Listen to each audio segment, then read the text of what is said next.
Jalen Pitre spoke at OTAs a couple days ago, and mostly I enjoy hearing other people talk about Jalen Pitre. Jalen Pitre is always a pleasure to listen to, but the way D'Amico's eyes light up or anybody else when they talk about Jalen Pitre, you can tell just by watching him, you see the kind of energy he has. But then it's also, as most of you know, this is a guy that could have left Baylor after Baylor was basically exploded and guys could go wherever they wanted. Jalen Pitre stuck it out there. He's not a quitter, man. He sticks it out, and he gets an extension this offseason because he loves Houston. He's from Houston. Lots to like about Jalen Pitre, but most of all, that he was in that new role as the star or the nickelback or whatever you want to call it last year, and it obviously worked out really well for him. This is Jalen Pitre simply asked about how he's doing mentally after going through last year's injury. Big surprise and spoiler alert, he's handled it pretty well emotionally. Oh, I'm doing wonderful. I'm blessed. Like I said, I'm thankful. Now looking back on it, I'm thankful that the injury happened because it helped me and it allowed me to see things from a different lens. And I'm even more grateful to be out there now. Be able to be out there with my helmet on, flying around with my teammates. It's been for sure a blessing. Yeah, and I think the thing with Jalen is you always got the sense that he was a guy that was grateful to be playing football. So I don't think this was any kind of a cataclysmic shift in his worldview. He did mention in another answer that it was tough at the beginning emotionally, as it tends to be. But one thing is, if you keep things in perspective, ultimately it's always it's an orthopedic injury. He had a pec injury, and on this team where you see guys like Tank Dell's injury, or Dylan Horton going through cancer, or John Mechie going through cancer. In football, you're like, what are you're gonna tell John Mechie about how hard your injury is? Of course not. And Jalen Pitre is very mature. I think the perspective of watching things from the sideline is always interesting, especially when you're in a new role and then maybe you sit back and you watch Jimmy Ward play in that role and maybe glean something differently from it. In the annals of all-time weird lessons that guys learned while on the sideline, I just love thinking about Ryan Fitzpatrick when he was benched for Ryan Mallett. And Ryan Fitzpatrick, Harvard grad, et cetera, said when he came back that, you know what, it was actually really good watching Ryan Mallett run that offense because Ryan Mallett had been in New England. He knew exactly how Bill O'Brien wanted it to run. And Ryan Fitzpatrick picked some stuff up from Ryan Mallett. So veteran, super smart quarterback sees a young Ryan Mallett operating the offense differently. And there's always lessons to be learned from all of anybody, anywhere. Aziz Alshire talked about that the other day as well. Next one with Jalen Pitre was, what is his confidence level going into his second year playing nickel? For sure. Like I said, I'm just continuing to learn. I'm excited, like you said, going to year 2 playing nickel, and just looking forward to helping the team more, like doing more for the team and just, contributing to more wins. Yeah, him playing in that role in his second year, I think like anybody else, he's going to get better and better at it as long as he continues to work at it, which he will. His man coverage skills are always going to be a challenge because he's not a cornerback. So he's never going to get to the point where he's in there in the slot playing man against a really good wide receiver and look like the better slot corners in the league. But that's not exactly what they need from him. It is interesting when you think about the dynamic of how they might, as a defense, evolve a little bit more this year, where there might be times where Kamari Lassiter goes inside and plays the slot.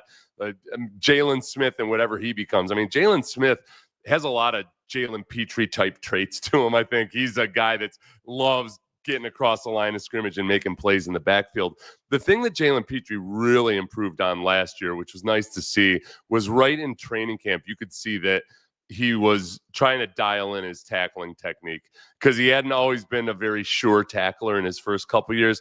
And it's not necessarily reflected in his missed tackle rate this year. And I don't know what the reasons are for that, but when you watched him play this year, you could see him getting his arms out wide, securing the tackle as he was going for the turnover and all of those other things.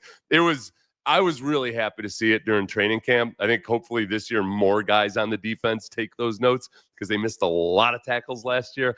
But some of the way that it'll evolve with Jalen Pitre playing nickelback, I think, is that sometimes it's not going to be him in that role. And sometimes, I could see situations versus various teams where he's playing like dime linebacker while somebody else is in the slot corner and seeing more of that. a lot of it is going to be, okay, now that you don't have two rookies in the defensive backfield, starting in the defensive backfield, and now then Jalen Pitre knows and understands this role, then you can do a little bit more without getting overly complex or anything. Guys are just more comfortable in their role. Next question. I feel like I'm a little too serious today. I don't know what's happened to me. Maybe it's because it's getting to be early afternoon. Early afternoon for me is late afternoon for normal people because I start my day around 3 or 4 in the morning. Did you learn anything from being sidelined and having to watch, which we kind of addressed a little bit already, but let's see what he says this time. For sure. It helps you to, like you said, see it from a different lens. Things, slow down and you see how other players play it. And be able to, take some stuff from your game, take some stuff from their game, and add it into one. So I think it wasn't what I wanted, but it definitely was positive for me to get injured and be able to watch for a little bit. But now I'm ready to go. The other thing too is like when he was first in that role last year, he had some similarities to what he did in Baylor, but it's a whole different deal in the NFL. There's sometimes you don't know which lessons you need to learn, and now he's got a full off season where he recognizes what he needs to improve on, what lessons was he learning on the fly, and he can focus in on that a little bit more. It's like defensive ends. When defensive ends come in, you'd think, hey, pretty basic position, right? But over the course of time, you see the guys who end up being really good pass rushers tend to really pour it on in their second and third season. In that first season, they're really getting, Will Anderson. We saw it with Will Anderson. You're getting an indoctrination into just what you need to do differently, and then you get a full off season to work on it. That's exactly what Will Anderson did last year, and it's exciting to think about what Jaylen might do with it this year.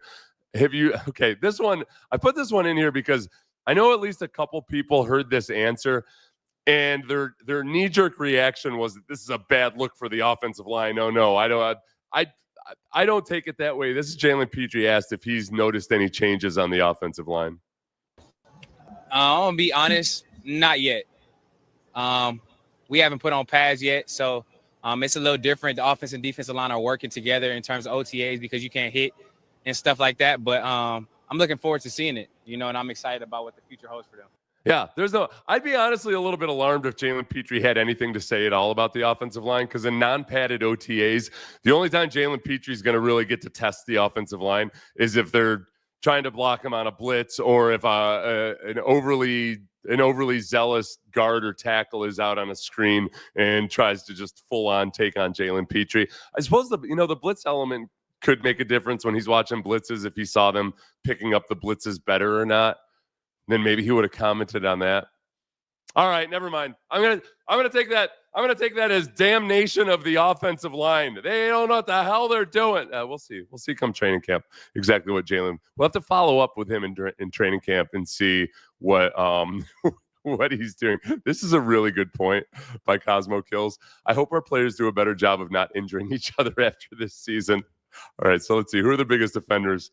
Is that Henry To'oTo'o is a pretty big offender, is he not, of hitting guys as they come in? Somebody else, who else was injured by their own guys? You guys can list them there. I know I'm blanking on people. Jaylen would hit it. Jaylen would be would inflict some friendly fire at times.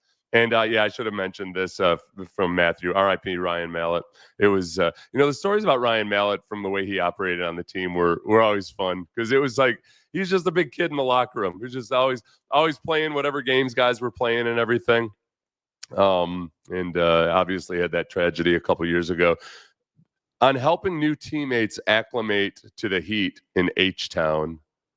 I'm just trying to help them know that it's going to be really hot. You got to hydrate. You also got to sleep, and you got to take care of your body. I'm trying to give them as much knowledge as possible, and hopefully they take it. Yeah.